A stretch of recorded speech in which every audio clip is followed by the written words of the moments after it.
I'm very honored to be introducing to you today Laura Doyle. She's got so many accomplishments behind her name, I don't know which ones to name, but she's written several best-selling books, some of which have been translated into 19 languages in 30 countries. She heads up a army of coaches that are spreading her message around the world. I'm just so excited to be meeting you and introducing you today, Laura. To begin with, do you mind telling us where this journey started that ends you where you are today? Oh, yeah. Well, it's kind of an embarrassing story, actually. I wrecked my own marriage. I had been married for 6 or 7 years or so when the guy that I thought was so smart and handsome and funny and talented just started to seem like a loser McLoosey pants to me. And I thought, we couldn't get through the day without having an argument or a big fight, really, Mhm. especially in the car. So, but luckily, I knew what to do. Everyone knows that if you can't have a conversation without having a blow up, that means you should go to marriage counseling. Yes. So I dragged him to marriage counseling and I waited patiently for the counselor to fix him while I just stood there dutifully, watching on while she tried to do Mhm. that. And of Mhm. course, it wasn't working, as you know, and I now know that that never works either. But we were on the marriage counselor's gray couch, I remember like a year later, and I Wow. thought, oh, this is hopeless. He is never going to change. And I could either spend the rest of my life in a loveless relationship or else I'm going to have to get divorced and just acknowledge that I married the wrong man. So I decided I would get divorced. And then I wasn't quite ready to do it because I was too embarrassed. People had been to that wedding just not that many years before. So I thought, well, as a last ditch effort, I'm going to ask women who've been married for a really long time, which was 15 years. I wanted to know what their secrets were. How are they staying happily married after all That that time? that was And such a smart move on your part. well, what is it? Necessity is the mother of invention, right? And I had the gift of desperation. Yes. So, and those women, boy, they really delivered. They said a bunch of things that sounded old-fashioned. They sounded counterintuitive. They sounded crazy. But Mhm. if I thought I'm going to just experiment with everything, and if it works, I'll keep it. And that's what I did. And I remember it was not even that long after that that I walked through the front door and my husband saw me and then his face lit up. He was happy to Wow. see me again. Wow. And that had been gone. So I thought, oh, something is happening. And what was exciting is I knew I had done it. It was not Mhm. the marriage counselor fixing him. It Mhm. was how I had shown up differently. So it gave me Mhm. so much hope. I was very excited because I thought now I'm going to be able to have the kind of marriage I have always wanted. I wanted a Yes. great marriage so bad. Yes. And so I thought, okay, well, this is great. I know what to do. And now I'll just do that. And we're not going to have those big fights anymore, those big blowups in the car. And then just a few days after that, we were driving in the car and we had one of those big blowups again, really bad. I was saying horrible things. He was Uh-huh. saying horrible things right back. And I thought, this is terrible because I know what to do, but I can't get myself to do it It's all so the time. hard to make those changes, isn't it? It really is. And so I thought then my next last ditch effort was I'm going to get some of my friends who are complaining about their marriages and I'm going to invite them to do some of this stuff I learned from the happy wives. Mhm. And so I got a little support group going in my living room. There was Oh. five of us, me and four friends, and we would meet and talk about things and we were sharing really vulnerably about what was Mhm. going on in our marriages. And I remember we met one day and I was talking about some of the things I had learned. And then the next day, I wanted to just lay into my husband because he was saying something that was just so dumb. I thought it was so dumb. Mhm. And so I just wanted to let him have it. And I kind of caught myself because I thought, wow, if I do that, I'm going to have to tell those women that I did that. Or I thought, well, Yes. maybe I just won't tell him. Maybe I'll just do it. And then Yeah. I'll just be a hypocrite, Or Yeah. I even thought maybe I'll do it, but then I'll apologize later. And none of that felt good. So that day I was able to just put some duct tape over my mouth and not say anything disrespectful to my husband. Mm-hmm. I was able to not tear him down, and that was big for me. That was big progress. Big And turning point. it was a big turning point. And then one of my women in the support group said, one of my friends said, "Hey, can you write down what we're doing for my cousin in Florida?" Because we were all seeing miracles in our marriage. Oh, One woman, her oh, husband won the sales contest at work and took her on the most romantic getaway of their lives. And uh-huh. another one, she said, "You're not going to think this is any big deal, but my husband, we've been fighting for months. I wanted him to paint the family room and he wouldn't. And he got up and painted the family room and he did it with a smile." She's like, "This is a miracle." And we all Yes, agreed that was a miracle. So, yes. so I started writing down what we were doing, and that became my first book, which yeah became a New York Times bestseller, published in 19 languages in 30 countries. And now there are thousands and thousands of women all over the world, or like over 100,000 women who practice the 6 intimacy skills that I learned from the other women. I bought the audio copy of your book and have listened to it. I'm eager for you, if you can, describe in a nutshell those 6 intimacy skills.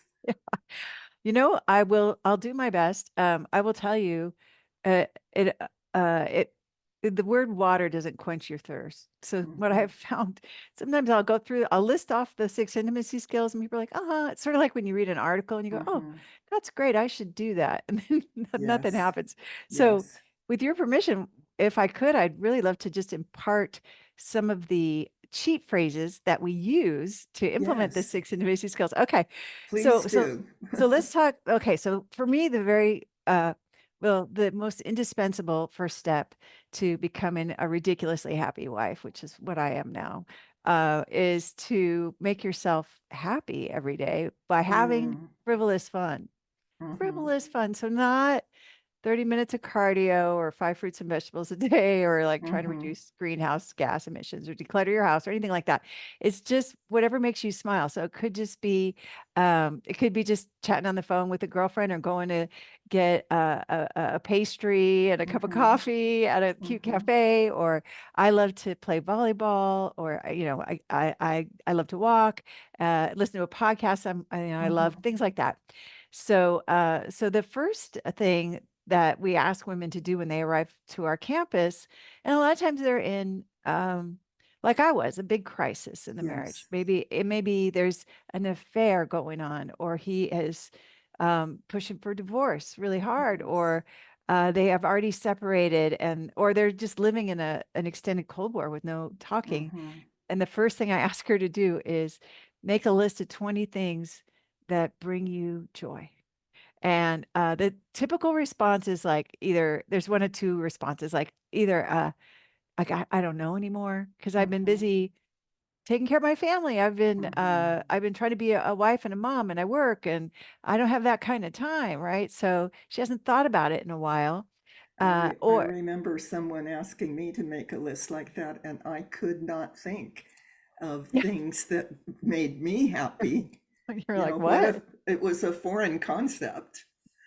Right? We could all go, you know what? Right now I got to go fold the laundry and I'll think about that later, right? Yes, But that's yes. that's that is not folding laundry has never made me ridiculously happy. I have had clients argue, like, "I folded the laundry and that made me feel better." And I'm like, "That will never count as Uh-huh. replenishing your spirit for me."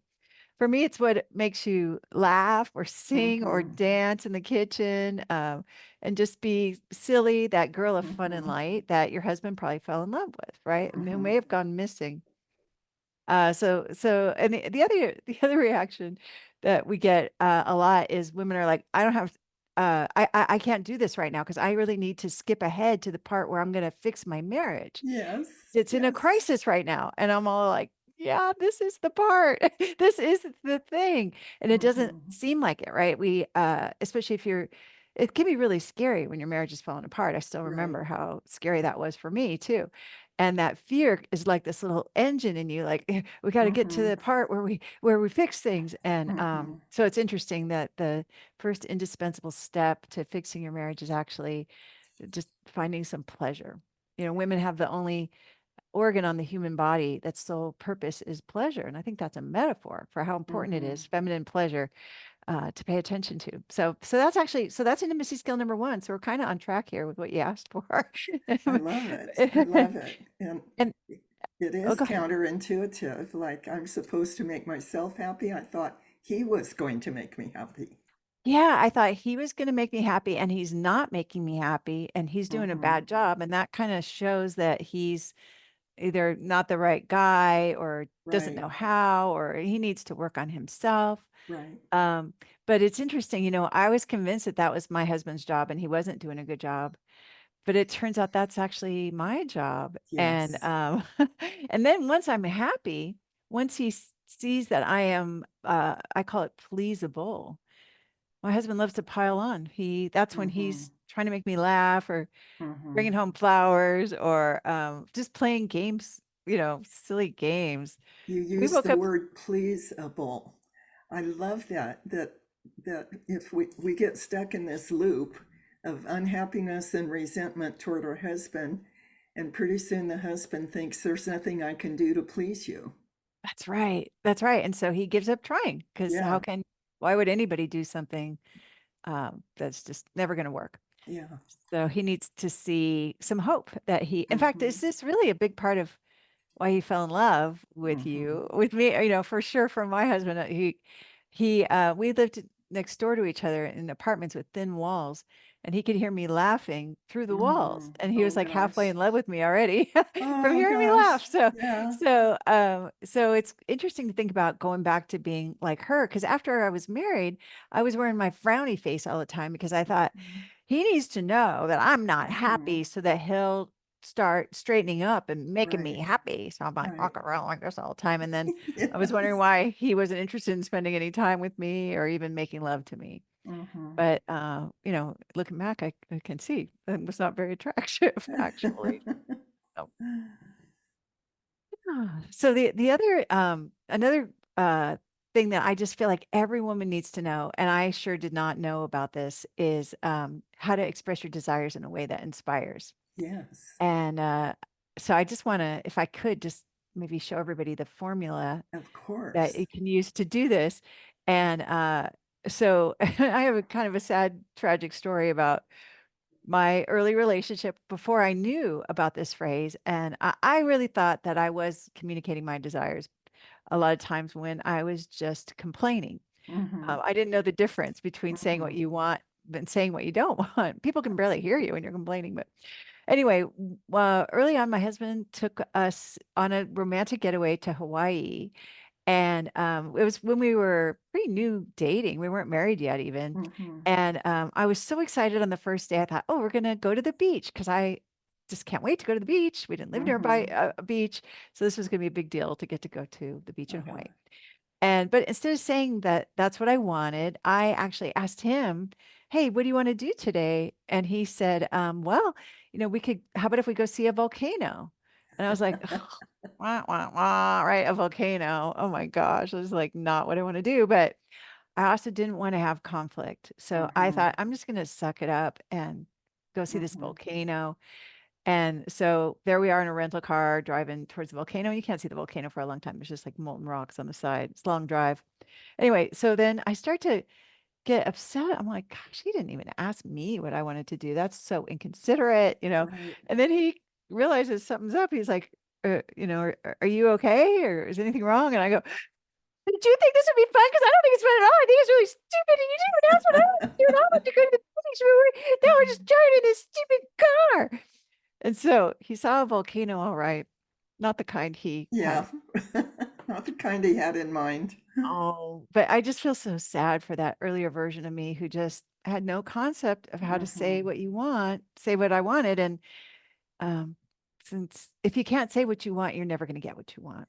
Exactly. And if you So can't say what you want in a way that is respectful and easy to be heard, you mean instead of shrill and shrieky, like yes. your mother on her worst day or something? Yes. Yeah, Yes. yeah, very hard to hear. It's true. And this continued after we were married. I remember I would say like, this kitchen is a disaster area. And I just thought he was going to jump off the couch and start cleaning the kitchen. And of course, that never happened. Mm-hmm. Right. And finally, I learned one day to say, I remember I just said, John, I would love a clean kitchen. And he goes, okay, I'll clean it. I'm like, "Well, yeah, Oh. well, and he did. And that was Mm-hmm. over 20 years ago. And he's been doing the dishes ever since. He cleans the Wow. kitchen. I know. Wow. So I thought like I just never would have dreamed that was Mm-hmm. possible. But he needed to know what I wanted, and he needed Mm-hmm. to know that I was pleasable so that he Yes. could jump up to be my hero, which he Yes. loves to be. Yes. So this is so I don't know if you caught that little magical phrase I just used, but it's I would love, Yes. and I said to have a clean kitchen, and that's a final outcome. So I feel like if you are listening to this, write it down because you need Mm-hmm. this formula, all right? It's I would love, and then it's Yes. just the final outcome. Yes. So I remember like I had one student who said, "Well, I would love for him to make more money." And money is just a means to an end, right? Mm-hmm. It's not really a final outcome. Like what would you Right. have if that you don't have now if you had more money, right? So Right. I asked her that and she said, "Well, I could buy myself things." And things is not very specific still. Right. So I asked her to drill down. She goes, "Well, I need new boots." And I was like, "All right." So it sounds like, your desire would be, I would love new boots. All right. So Mm-hmm. just the final outcome. I know I have done just the opposite in the past. I've said things like, I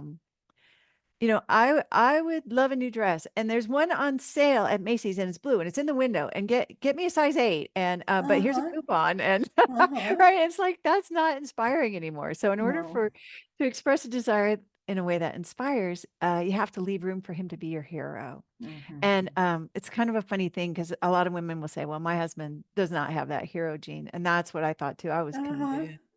He Uh-huh. did not care about my desires, but it had so much to do with me not being pleasable and not knowing how to express my Right. desires. And so so many, thousands of students have been so pleasantly surprised to find out that they were wrong.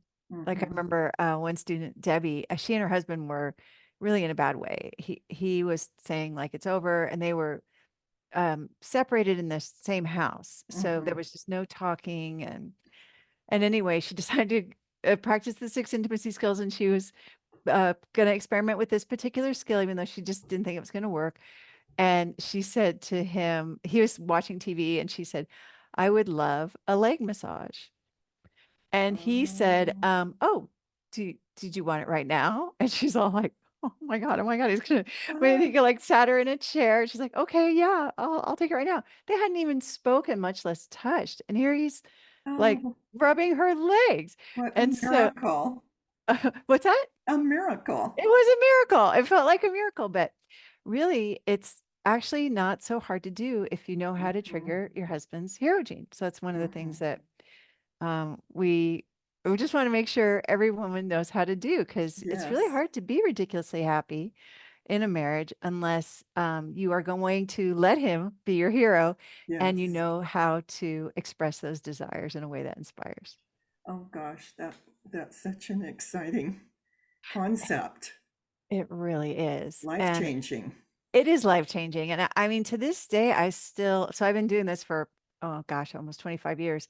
And to this day, I notice I still get a little that's squishy about my desires. I can feel Mm-hmm. vulnerable Mm-hmm. expressing them and honoring them. Like a while ago, I wanted a pool. Actually, I had said it for years. I would love to have a pool, but Mm-hmm. I was saying it, but I was sort of holding it at arm's length. It was like, Mm-hmm. okay, I want a pool out there in the future sometime.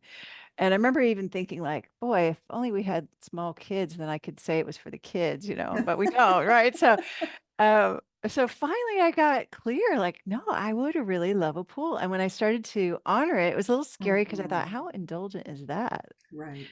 And, but I really got, self-honoring about it. Mm-hmm. And next thing you know, like my husband went to the ends of the earth. We now have it's not just a pool, it's like a backyard resort with a pool and a Mm-hmm. fountain. And so it's absolutely gorgeous and wonderful. And for somebody else that might not feel as indulgent, a lot of people have pools. I'm not the first person Right. in the world to get a pool, but for me, that was a stretch.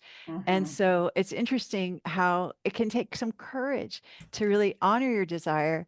But without doing that, like we all just sort of stay stuck. Those desires become like a North Star for your relationship. And whether it's a new house or another baby or even just like a cup of coffee, right? It's your husband gets his marching orders from Well, knowing. it sounds like we have to believe that we deserve whatever we desire to make it Exactly, man. authentic. You nailed it. That's exactly right. I understand some things are such a stretch for me to believe that, me, I deserve that. Can I ask for that? Yeah, Exactly. That was how I felt about that pool. But now I yes. have one, so I guess I deserve it. Good for you. Good for you. Yeah, and I think a lot of women, yeah, we all struggle with this, right? We feel like we can Mm-hmm. get by unless we can economize. Mm-hmm. Well, economizing can be kind of exhausting sometimes. Well, I love your stories. I love the illustrations that you're giving us about these intimacy skills. They're creating a sense of intimacy between you and your husband without you exerting control or nagging. Of course, nagging gives you the opposite result. It doesn't work, Absolutely. and yet we keep trying to do it, don't we? Oh gosh, I was the worst nagger and rager. Actually, I used Mm-hmm. to be, I'm not proud to say, so embarrassing. I used to just rip them up one side and down the other. Mm-hmm. And then certainly I repeated myself, like, don't forget this, don't forget that. And it's still that urge, that temptation to just be helpful and remind him. I don't want him to forget to pay the property taxes or whatever it is, right? Mm-hmm. That'll still come up for me.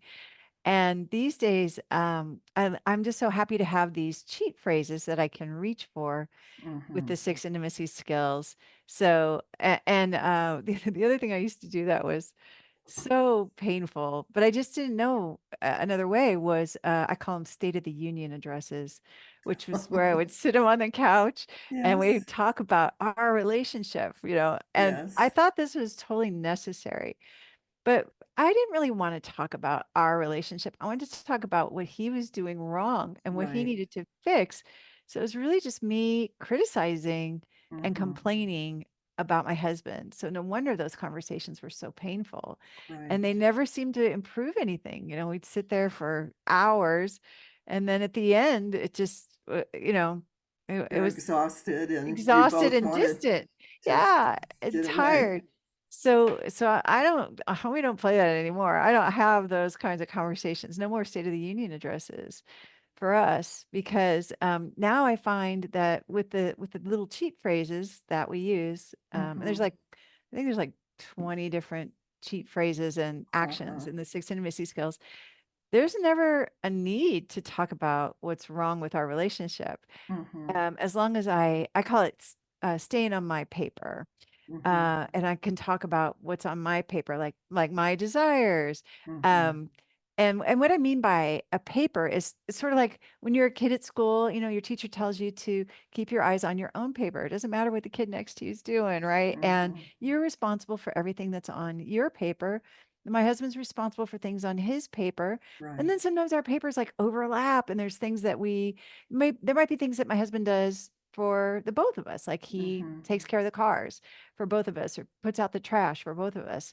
And so if I am just staying on my paper and trusting him to handle the things that are on his paper, things seem to go swimmingly. And the only thing we really have to talk about as far as the relationship most of the time is like, how great it is, how fun it is, how well we get along, and how much fun we're having together. Do you have any conversations about what items are on which piece of paper, yours or his? Yeah, I think that's a great question. So my husband and I work together. He self-published my first book Mm-hmm. before Simon and Schuster republished it. And it's really interesting as long as we stay in our lanes. So the answer is yes. There is in the old days I used to have like a spreadsheet on the Mm-hmm. refrigerator that said whose job was what. Mm-hmm. And my intention was to like get him to do the dishes. Like I cook, so you do the dishes, right? And all Right. the other chores I wanted him to do. I was spending a lot of time touring him. And so it doesn't look like that anymore. Mm-hmm. It's more like right now he's building he's putting together like a new video studio for Uh-huh. me. And so I mean, all I did was express a desire, and he was like, okay, I know what to do. And he ordered all the stuff, and he's putting it together, some like building stuff he's got to do for it. And so that's his lane. So I'm Yeah. not going to get involved in my video studio. Yeah. I'm just like a princess is waiting for that to happen, actually, which is pretty nice. But so yeah, I think it's great. And then I mean, one of the things that is on my paper around here, like when it's time to eat, that's like on Mm-hmm. me. Like either Mm-hmm. there's something in the fridge I'm pulling out, or or I might ask him to pick something up grocery wise or whatever. And then when it's time to eat, or I'm saying, hey, I'd love to go out to dinner, whatever it Mm-hmm. is. So yeah, we do have our own lanes, and we have had conversations about how to stay in those lanes. Yeah. Gosh, anything else you want to add to what you've shared? Well, the only other thing that I think is just really kind of like a magical formula that I love for people to get to experiment with if they are struggling. And I think a lot of times women hear um, about the six intimacy skills, and they go, "Well, that's great for somebody who just has is married to the right person." And Right. it's actually something that anyone can experiment with. Is I call it the spouse fulfilling prophecy. Oh, I love And it. so this is and where I first learned about this was from Lee Miltier, who taught a class on, at the time it was called auto suggestion. We don't really call things that anymore, but like affirmations, basically. Yes, yes. And this woman went to Lee's class, and she walked away realizing, I've been affirming things to my husband that aren't really serving me. I've been affirming that he loses his temper a lot. Oh, And so gosh. she left the class realizing, like, I'm going to change that up. I'm just going to start using my words to affirm that it's not like him to lose his temper. So she went home, waited for him to lose his temper. She didn't have to wait very long. And then she said to him, she goes, "You know what? That's so funny. It's not like you to lose your temper." And he looked at her funny. And then their 12-year-old son said, "Yes, it is, Mom. He always loses his temper." Ooh. Because what had he been listening to, right? Yeah, But her right. affirmations that he always loses his temper. And so, but she thought, well, they looked at me weird, but what do I have to lose? I'm just going to keep doing this to see what happens. Why not Yes. experiment? So she kept doing it, and not that long afterwards, they were at a restaurant and the service was slow. The husband started to fume, like, "Ah, I have a good mind to call the manager over here and let him know how long we've been waiting." And then he stopped himself and he looked at her and he goes, "That's not like me to lose my temper, is it?" Oh, So gosh. she nearly fell off the chair Oh, because gosh. that was right. So our words have so much weight. And I heard this and I thought, I am going to experiment with this because I was so mad. I had been saying to my husband, "You need to ask for a raise. You need to make more money. You need to get a better job." I thought I was just being helpful. "Here, let me help you with your resume." But what he heard was, "You don't make enough money." That's the And that message was he got. rightly so, right? That's what I was Right. saying. You don't make enough money. My husband quit his job. He stopped making any money. That's how good a manifester I am. What I focus on increases, right? So we all are. It's not just me. But Uh-huh. so then I heard Lee's story and I thought, I'm going to start saying, "You're such a good provider." Because I felt like that had been true. So it Mhm. was a stretch, but didn't feel like a bold-faced lie. Now I just Yes. will choose a bold-faced lie sometimes for a spouse fulfilling prophecy, but this is when I was starting out. So I said, I just kind of wrote it down in my journal. And then also for fun, I decided I was going to start calling him Mr. Moneybags because why not? Why not have fun? Mhm. So then I just waited for my opportunity to say, like, "You've always been such a good provider." And Mhm. we were talking about like his last salary or whatever. I'm like, "Yeah, you've always been a good provider." I would find evidence for this spouse fulfilling prophecy. And around that time, my husband decided to start his own business, which he'd never done before. And it was right in his wheelhouse. He's a video guy Mhm. and he started a video company. for lawyers, and it was so successful. It was way more financially successful than any of his previous Wow. jobs. I mean, Wow. maybe it's a coincidence, I don't know, but it was really funny to get checks in the mail and go, "Oh, Mr. Moneybags can take me to sushi tonight," or whatever, because, Yes. I was yeah, my manifesting, the direction that I was pointing my manifestor in Yes. was being realized. So, and spouse fulfilling prophecies can be used in any arena of your marriage where you feel like you're suffering and you're not having the experience you want to Hmm. have. You can decide to focus on something that serves you better. And what you focus on increases, and then you begin to have that experience. Our words are so powerful, aren't they?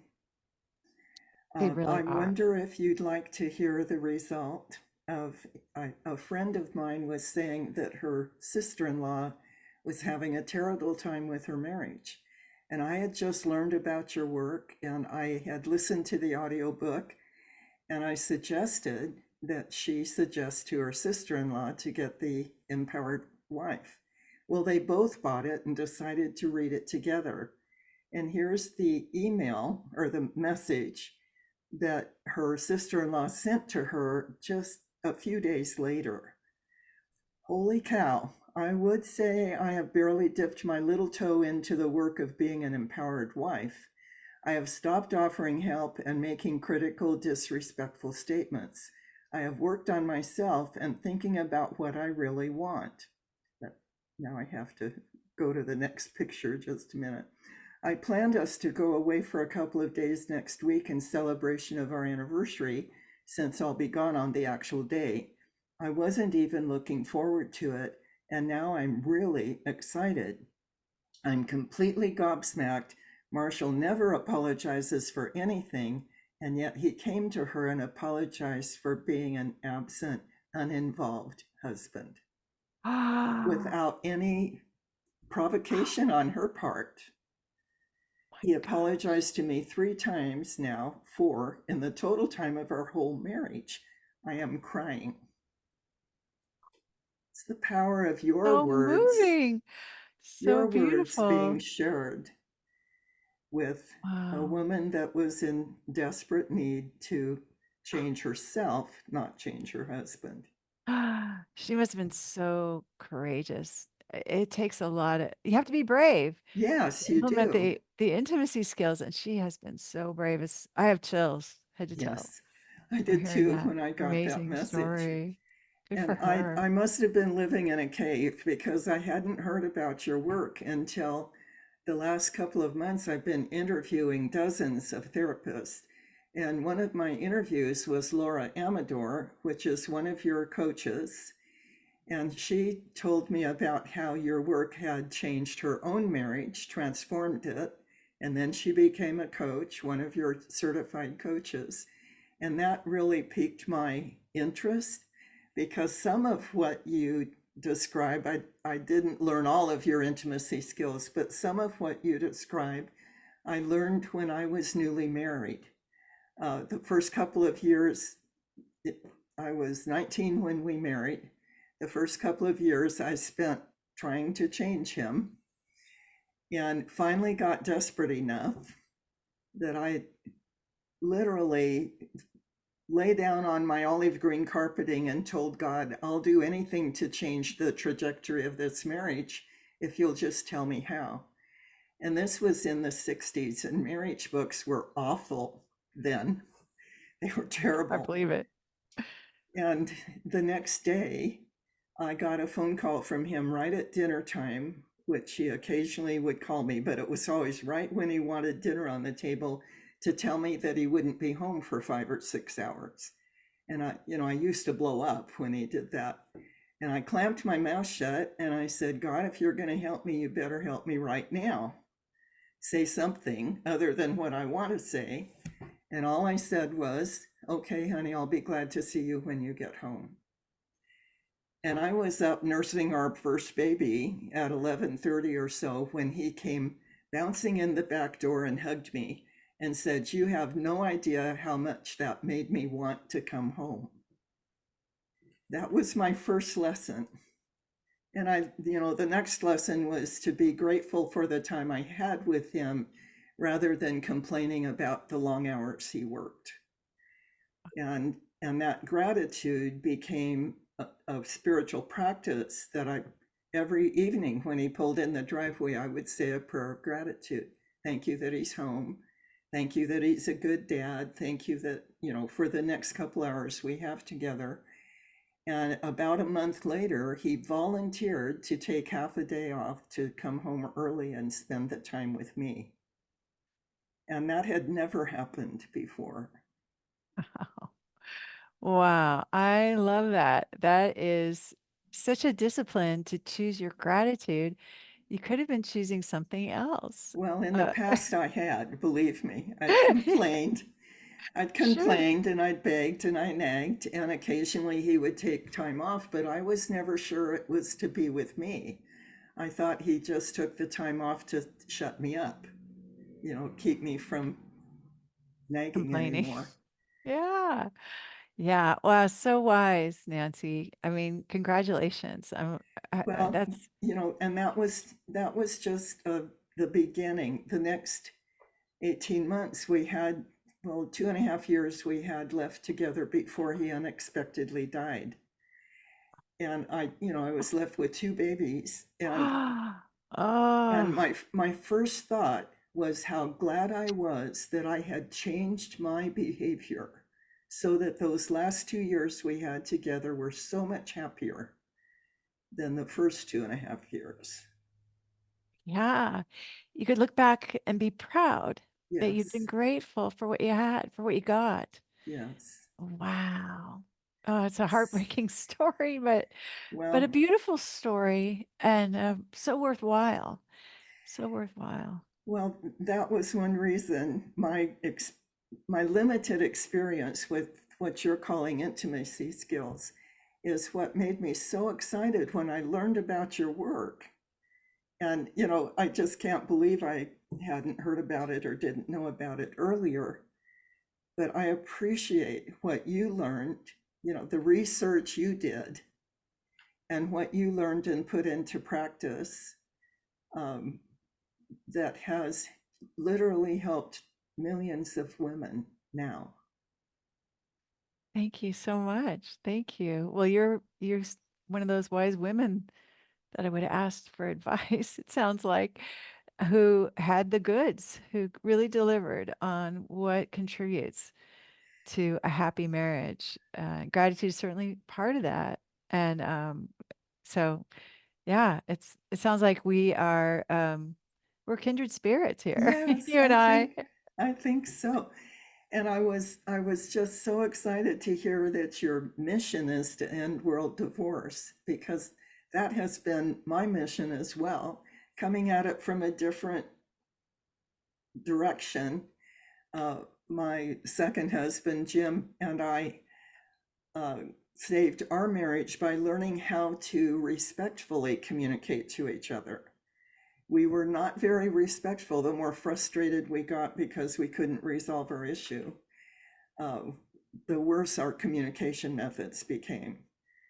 So when we learned how to respectfully say what we wanted or what we thought or how we felt, and to actually hear each other rather than just waiting till it was my turn to speak, our marriage began to heal. So my emphasis has been teaching how to communicate with respect, healthy anger management skills, coming at it from a different direction, but with the same goal in mind. Absolutely. Yes. Well, respect is so important.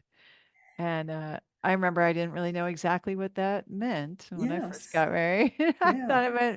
thought it meant like he would be the boss or somebody who had authority over me. Mm-hmm.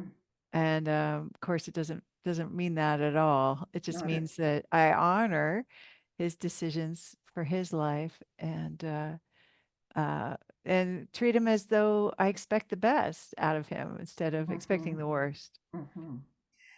So how would you I think you may have just done it, define respect in your marriage? Yeah, yeah. It's one of the things I say about respect a lot is it's the best aphrodisiac on the planet for men. Uh-huh. And I just did not realize I was pouring it on. I was pouring on that Mhm. respect when we first fell in love.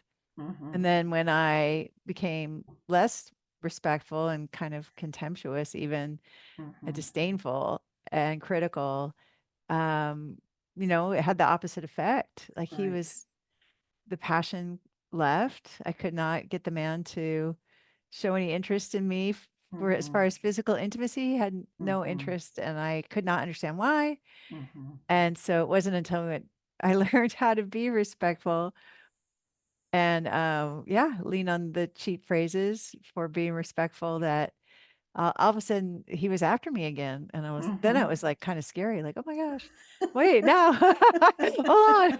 Wait a minute. I feel vulnerable now. Uh-huh. So, but yeah, it's a kind of a heady power that we have as wives to decide Mhm. how we want to show up in our marriages to what kind of atmosphere I want in my home. It's really Right. so up to me. I know in my house, certainly I'm the keeper of the relationship, and I see Mhm. that being true for women all over the world and in all Mhm. different cultures. I get letters from, Japan and Egypt, and they say, Oh, wow. yeah, the Egyptian women, I remember wrote years ago, she said, we thought only Egyptian men were like this, Oh, okay. And so, but it seems to be a universal, Mhm. the male and female dynamic, the way we Mhm. fit together beautifully, and also feel like oil and water sometimes is Mhm. Mhm. a great adventure and just a powerful journey of self-development. Probably the best Mhm. self-improvement program I've ever been on is the one of trying to figure out how to have a good marriage with, the wonderful man that I chose. I think marriage is the number one self-improvement challenge because that intimate relationship triggers all the worst in us as well as pulling out the best in us when we're willing. It does. It really does. And it's been such a pleasure on my podcast, the Empowered Wife podcast. I interview women who tell the story of how they took their marriage from, and I mean, there's some big problems on there. I remember Mhm. one one student, her husband told her he didn't love her and that he had Mhm. never loved her. Mhm. And then he moved out, and then she found out he was having an affair with the bookkeeper. Yes. And so it's definitely seemed completely hopeless. And she was in a bad spot because after 30 years of marriage and 3 kids and a grandkid on the way, she just wanted her marriage back. She just Mhm. still loved her husband deep down. She wanted her family. So she decided to, first they went to marriage counseling for a while, and the counselor said, there's nothing you can do, Cindy, until he drops the other woman. Mhm. And he wouldn't. And they went week after week after week for 6 months. And then finally, she found the intimacy skills and she decided to she decided to enroll in becoming a relationship coach Wow. because she wanted to give her marriage the best chance of thriving.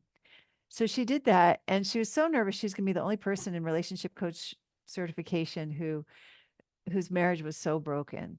Yes. But so she was relieved to see some of the other students were also there to fix their marriages.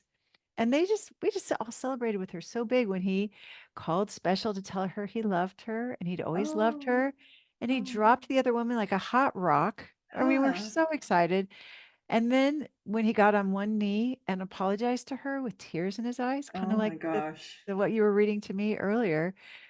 I mean, we were just all, she might as well have made a touchdown, the way we were Yes. cheering for her. Yes. And then when he moved home in time for Christmas and put a new wedding ring on her finger for Christmas, it's all we could do to contain ourselves. So every week we hear a story like that. That Mhm. was episode number 207, I think.